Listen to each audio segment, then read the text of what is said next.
La pandémie de Covid-19 a fait plus de 256 000 morts depuis son apparition, en décembre en Chine, et cloîtré plus de la moitié de l'humanité, plongeant l'économie dans un sommeil sans précédent. Le Covid-19 a fait au moins 256 000 morts dans le monde depuis son apparition en décembre en Chine, contraignant plus de la moitié de l'humanité à rester confinée. Progressivement, alors que la pression diminue sur les hôpitaux, de nombreux pays assouplissent les mesures de restriction. Objectif, faire repartir une économie à genoux tout en prenant garde d'éviter un rebond de l'épidémie. L'inquiétude sourd néanmoins. La courbe des contaminations rapporte une augmentation des cas d'environ 40% par semaine. La dynamique demeure à la hausse. La répartition par région souligne l'exposition particulière de l'Afrique du Nord.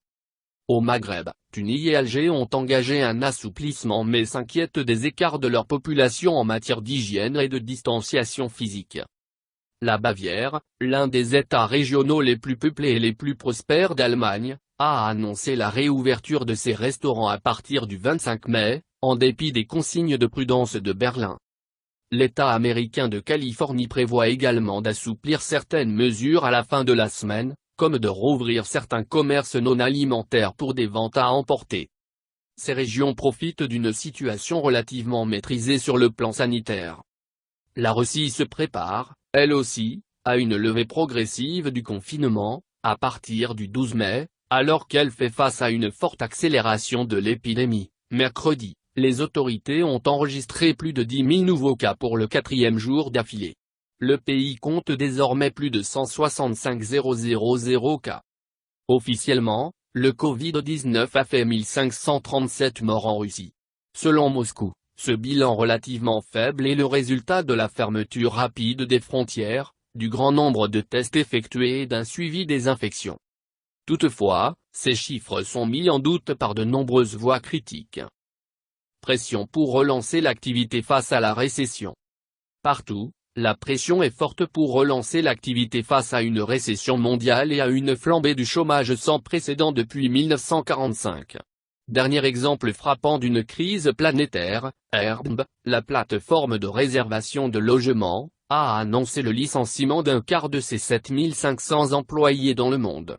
Le géant français des hydrocarbures Total a de son côté annoncé que son bénéfice s'était effondré de 99% au premier trimestre. Aux États-Unis, Donald Trump est pressé d'en voir l'économie repartir. Nous devons ouvrir notre pays, a insisté le milliardaire républicain depuis l'usine Honeywell à Phoenix, en Arizona, qui fabrique notamment des masques. Lors de ce déplacement, le président américain ne portait pas de masque. Interrogé sur ABC News, il s'est montré encore plus explicite.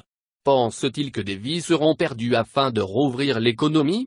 Il est possible que cela arrive car nous ne serons pas confinés dans nos maisons, a-t-il répondu.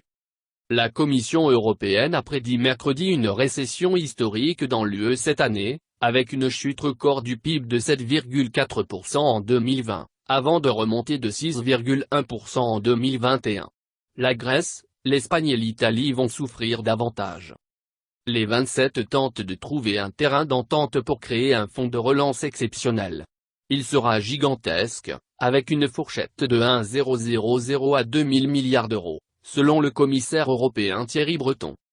Mais dans un arrêt retentissant, la Cour constitutionnelle allemande a jeté mardi une ombre sur le programme massif de soutien monétaire mis en œuvre depuis 2015 par la Banque centrale européenne, BCE. Cette dernière est sommée de le justifier dans les 3 mois, faute de quoi la puissante Bundesbank pourrait ne plus pouvoir y participer. Et partout, le chômage flambe. L'Espagne a recensé 282 891 chômeurs supplémentaires en avril, portant à 3,8 millions le nombre de demandeurs d'emploi. Au Royaume-Uni, quelques 6,3 millions de personnes sont en chômage partiel, soit 1/5 de la population active britannique. Course au vaccin. Pendant ce temps, la course au vaccin se poursuit, forte des 7,4 milliards d'euros levés lundi lors d'un téléthon planétaire organisé par la Commission européenne mais snobé par Washington. Sans vaccin, un rebond épidémique est quasiment inévitable une fois le confinement levé, continue de marteler l'homme. Même un pays comme l'Allemagne, salué pour sa gestion de la pandémie, doit s'attendre à coup sûr à une deuxième, voire à une troisième vague de contamination, a prévenu l'Institut Robert Koch, en charge du dossier.